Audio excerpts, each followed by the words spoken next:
तो हाँ, तो अभी चलो मैं वीडियो की शुरुआत करता हूँ। क्या हालात है, सबको पता है कि 27 तारीख को इस चीज़ को हाँ कर दिया गया था अनाउंस। तो इसकी शुरुआत तुम लोगों में से कितने लोगों ने देखी होगी बैटमैन वर्सेस सुपरमैन। हाँ, अगर नहीं देखा तो मैं बता देता हूँ कि बैटमैन वर्सेस सुपरमैन में जो बैटमैन था, जो एक मेन कैरेक्टर असल में वही था। हाँ, उसमें सुपरमैन भी था, मैं मानता हूँ। तो उस मूवी में मैंने एक चीज़ देखी थी जो हमारे जैसे, जरा एक बार मैं तुम लोग को मूवी बता देता हूँ। तो सुपरमैन जो मैन ऑफ स्टील में जो लास्ट फाइट करता है, उसके कारण जो बैटमैन होता है उससे अवेयर हो जाता है कि किसी दिन ये खतरा बन जाएगा। एंड बैटमैन फिर प्रिपेयर करता है सुपरमैन के खिलाफ कि क्या ऐसा क्या करे कि हम सुपरमैन को रोक पाए। एंड वो इस चीज़ की तैयारी करता है, रोकता है, एंड फाइट होती है जहाँ पे बैटमैन सुपरमैन को हरा देता है। बट आखिरी में जब उसको रियलिटी पता चलती है तो वो सुपरमैन का सपोर्ट करता है। एंड लास्ट में Batman, Superman and wonder woman last में जाके डूम्सडे, वो डूम्सडे को रोकते हैं और ख़त्म करते, जहाँ पे सुपरमैन अपने आप को सेक्रीफाइस कर देता है। एंड लास्ट में उसकी जो ग्रेव यार्ड होती है सुपरमैन की, उधर वहाँ पे बैटमैन वंडर वुमन से ये कहता है कि मुझे तुम्हारे जैसे और लोगों की ज़रूरत है। एंड वंडर वुमन ये पूछती है क्यों, जहाँ पे बैटमैन के अंदर हमें फ्लैशबैक ऐसा दिखाया जाता है कि बैटमैन जब लेक्स लूथर से जेल में मिलने के लिए गया था, जहाँ पे जेल में लेक्स लूथर उसको ये कहता है कि सब कुछ अभी ख़त्म नहीं हुआ है, अभी तो ये एक शुरुआत है, अभी सुपरमैन, क्योंकि सुपरमैन जा चुका है, अब आने वाली और बड़ी प्रॉब्लम, जो असल में वो बात करता है डार्क साइड की और उसकी आर्मी पैराडाइमस की। तो ये तो थी मूवी। अब थोड़ा इसको चेंज करता हूँ। बैटमैन को ले लो तुम ओटाकुस की जगह, सुपरमैन को तुम ले लो सोनी के CEO, इंडियन सोनी के, जो एनिमेक्स भी उनके हाथ में था। वंडर वुमन को तुम ले लो न्यू एनिमी ओटाकू ऑडियंस, और लेक्स लूथर को तुम ले लो हमारी किस्मत। अब ये हुआ हमारे ओटाकुस के साथ कि 2018 के बाद हमारा जो एनिमेक्स था वो हो गया बैन। अब इसके अंदर तुम एनिमे को ले लो हमारी शांति यानी पीस, तो हमारी शांति हो गई बंद। और हमें हमारा टारगेट लगा कि सोनी एंड इंडियन एनिमेशन को हमने रोस्ट कर दिया था। बेसिकली जो मेरा चैनल तो अभी चालू हुआ है, रोस्ट किया था मेरे को बेचा, बट बाद में हमें समझ में आ गया था कि जो ये टीआरपी के कारण एनिमेक्स बैंड हुआ। हमें बाद में एक चीज़ तो पता चली कि टीआरपी के कारण सब कुछ हुआ है। एंड उसके बाद हमने सपोर्ट किया कि हम एनिमी को लाए। तो इसी तरह हमारा सुपरमैन तो गया एनिमेक्स। फिर क्या हुआ, उसके बाद हमें एनिमी तो हमें लगा ही था, बट हमें और न्यू ऑडियंस चाहिए थी एनिमी की टीआरपी के लिए। फिर हम लेक्स लूथर को ले लेते हमारी किस्मत, जिसके पास हम गए, जिसने हमें ये बताया कि एनिमेक्स तो गया ही है, बट एनिमी के बारे में जो तुम सोच रहे हो अभी ख़त्म नहीं हुआ है, क्योंकि अब आ गया है डिज्नी। अब डिज्नी सारे एनिमी को, वेबसाइट को ब्लॉक कर रहा है। अब ऐसा क्यों नहीं पता। अब इसका रीज़न क्या है, ऑफिशियली तो इन्होंने कोर्ट में यही रीज़न दिया कि सारे एनिमी जो पायरेटेड कर दिए जाते वो वेबसाइट में, उन सबको बैन किया जाए। तो कुछ एनिमी वेबसाइट के नाम तो आइए। अब मुझे लगता है यू टोरेंट को कर सकते, क्योंकि यू टोरेंट एनिमी नहीं, मूवीज़ भी बॉलीवुड हॉलीवुड एंड जो एप्लीकेशन होती है, जो ऐप्स है जिसके लिए तुम्हें पे करना पड़े, वो तक भी वो तुम्हें पायरेटेड फ्री में तुम्हें वो दिलवा ही देगा। अब बात आ जाती है, उन्होंने बोला डिज्नी, तो डिज्नी से रिलेटेड क्या हो सकता है। अगर तुम किस एनिमी, गोगो एनिमी और 9 एनिमी और एक्सेट्रा इन ऐप्स में जाकर अगर तुम डिज्नी के कार्टून को सर्च मारोगे, वो तो तुम्हें मिलने नहीं वाले। किस कार्टून में आई थिंक तुम्हें मिल जाएगा, क्योंकि वहाँ पे मैंने सर्च किया था, वहाँ पे मिल गया था। तो हुआ कुछ ऐसा कि कोर्ट ने भी अब इस चीज़ को इलीगली करते हुए इसको बैन करने का सोचा है।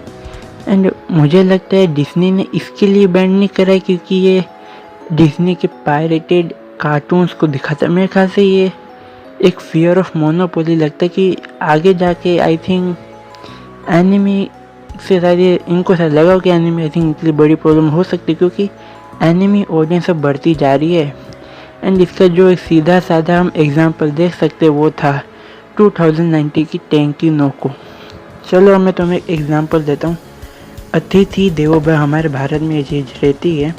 तो मैं अब अब झूठ मूठ में नहीं, ज़रा बस सुनो और अपने मन से एक बार एक रिएक्शन देना कि मैं तुम्हें 2 टाइप के अतिथि मेहमान के बारे में बताऊँ। पहला मेहमान जो होगा वो जो अचानक से जो बिन बुलाए तुम्हारे घर पे आ जाते हैं सरप्राइजली, और एक तुम दूसरा मेहमान ले लो जिसे तुम खुद इनवाइट करते हो, अच्छे से इनवाइट करते हो, लिखते हो अरे आजा आज हम करेंगे डिनर पार्टी एक्सेट्रा। एंड मैं तुमसे पूछूँगा तुम्हें कौन सा मेहमान ज़्यादा अच्छा लगेगा, वो मेहमान जो सरप्राइजली आ जाता है या फिर वो जिसको तुम इनवाइट करते हो। रियलिटी तो ये कि तुम्हें सबसे ज़्यादा वही अच्छा लगेगा जिसको तुमने खुद इनवाइट किया है, क्योंकि तुमने उसको मन से इनवाइट किया है। और वो जो अचानक से आने वाला मेहमान शायद ही तुम्हें बहुत ही कम चांस होगा कि तुम्हें शायद ही अच्छा लगे। सारे मेहमान एक जैसे तो नहीं होते जो अच्छे नहीं लगते, पर कुछ मेहमान ऐसे होते जो अचानक से आ जाते पर अच्छे तो नहीं लगते। अब तुम बोलोगे इसकी मैं क्यों बात करूँ, ये मैं तुम्हें सेम एग्जांपल देता हूँ। 2019 में आई थी द लायन किंग और 2019 अक्टूबर 11 में आई थी टेंकी नोको। अब लायन किंग और टेंकी नोको क्या रहता है, देखो लायन किंग ने ज़्यादा कमाई तो की थी 150 करोड़ पर, और टेंकी नोको ने 1.2 करोड़। लायन किंग ने भले ही ज़्यादा कमाया, पर अगर तुम एक चीज़ देखो लायन किंग के लिए क्या क्या किया गया होगा। लायन किंग को पहले इंडिया में आ गया, फिर उसके डिस्ट्रीब्यूटर के लिए खर्चे किए और फिर उसको हिंदी डब किया होगा और कितनों से डब करवाया। और तुम्हें पता होगा लायन किंग के प्रमोशन के लिए उन्होंने शाहरुख खान को यूज़ किया। अगर तुम्हें यकीन नहीं होता एक बार तुम इंग्लिश ट्रेलर देख लो जो अमेरिका में जो हुआ डिज्नी का, उस लायन किंग के ट्रेलर में तुम्हें लायन और जो जंगल के एनिमल्स वो दिखाई गए होंगे। बल्कि इंडिया के लायन किंग के ट्रेलर में 2 मिनट के ट्रेलर में तुम्हें 1 मिनट तो तुम्हें शाहरुख खान दिखाया होगा, बाकी के 30 सेकंड तुम्हें जानवर लायन दिखाया गया होगा। तुमने भी ट्रेलर देखा, जाके एक बार तुम जाके चेक कर लो और कंपेयर कर लेना कि वहाँ के इंग्लिश ट्रेलर में हमारे हिंदी ट्रेलर में क्या किया। बल्कि हमें भी पता है कि शाहरुख खान के नाम पे इन्होंने प्रमोट किया लायन किंग को, क्योंकि इनको भी शायद लगा हो कि लायन किंग से उतना ना चले। यहाँ पे ये लोग शाहरुख खान के फैंस को कन्विंस करते हैं कि क्योंकि ऐसे ही किया जाता है हमारे इंडिया में, लगभग एनिमेटेड मूवी के अंदर किसी बड़े सेलिब्रिटी के से आवाज़ दिलाई जाती है। शाहरुख खान ने इससे पहले भी डिज्नी के अंदर द इनक्रेडिबल्स में आवाज़ दी हुई है, तो इनक्रेडिबल्स तो मेरे को अच्छी लगी थी। बट लायन किंग में मेरे ख्याल से सेलिब्रिटी रखने तो अजय देवगन को रखते थे क्योंकि उनकी डीप वॉइस है। अब बात कर लेते हैं टेंकी नोको में।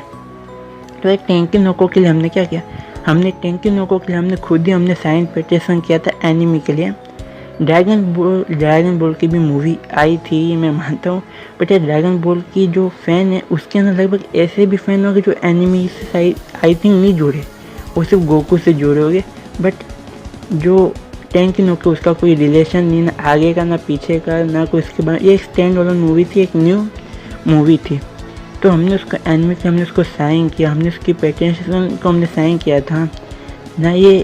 ये आई भी तो इंग्लिश डब और सब के साथ आई थी, और ये सिर्फ कम शहरों में रिलीज़ हुई थी। एंड इसके सपोर्ट से खुद मोकोटो शिंकाई आए थे। अगर मैं तुमसे ये पूछूँ कि लायन किंग का डायरेक्टर कौन है, तुम्हें पता है?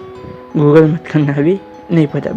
बल्कि हमें ये पता है कि जो टेंकी नोको है उसके जो डायरेक्टर जो प्रोड्यूसर है या फिर जो डायरेक्टर है वो है मोकोटो शिंकाई। तो यार आई थिंक ये चीज़ डिज्नी को शायद लगा हुआ कि जो मोनोपोली जो उसकी एनिमेशन है, जो उसकी जो मूवीज़ है उसकी आई थिंक उतनी डिमांड नहीं रही। भले वो ज़्यादा कमा लेती है, 3D में आ जाती है, वो जो 2D से वो सारी अपनी 2D मूवीज़ को 3D में कन्वर्ट करके भेज रहा है। लास्ट टाइम उसने जंगल बुक के साथ भी कहा, जंगल बुक मुझे अच्छी लगी थी। बट अब धीरे धीरे जो इंडिया की जो आने वाली ऑडियंस है उनको अब चाहिए एनिमी। आई थिंक अब इसकी डिमांड बढ़ती जा रही है धीरे धीरे, और मेरे ख्याल से अब ये एक प्रॉब्लम हो सकती है डिज्नी की। भले उसने कुछ और बहाना दे के कोर्ट में आई थिंक बैन करने की बात की हो। अब आती है इसका सॉल्यूशन। तो इसका सॉल्यूशन क्या हो सकता है? मेरे हिसाब से अगर तुम्हारे पास अगर कोई सॉल्यूशन है तो उसको भी अपने पास रखना। वीडियो आई थिंक ज़्यादा लोग कह रहे VPN क्रोम के जो चलते नहीं, तो मैं कह रहा अभी सॉल्यूशन रखते, क्योंकि 1 तारीख तक हमें आई थिंक वेट करना चाहिए कि क्या होता है। ऐसे ही सेम बात टिकटॉक पे भी मैंने सुना था कि टिकटॉक भी शायद बैन होने वाला था।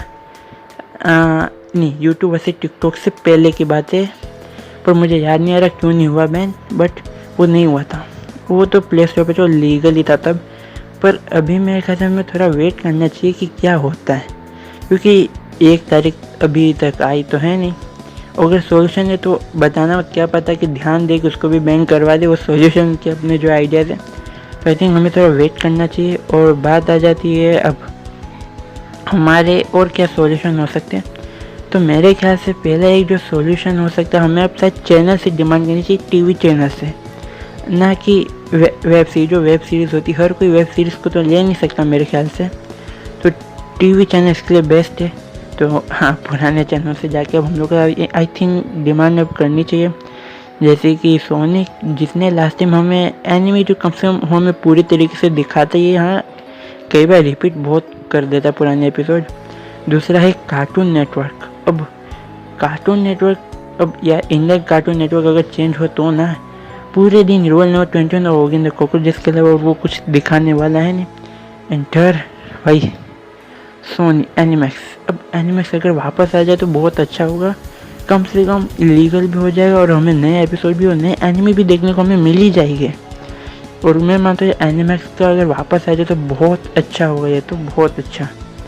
तो मैं पास अभी कुछ ज़्यादा आइडिया तो है नहीं, मेरी कुछ थियरी देखी क्यों डिज्नी ऐसा करे, पर मैं इस वीडियो में मैं नहीं डालूँगा क्योंकि यार वीडियो लंबी होती जा रही है। तो मैं एक ही चीज़ बोलूँगा, डिज्नी को चाहिए बस बीटेक्स और कुछ नहीं, क्योंकि उसको बहुत जलन हो रही है धीरे धीरे, और कुछ नहीं। तो बस बाय। वीडियो अच्छी लगी तो लाइक करना, शेयर करना और सब्सक्राइब करना।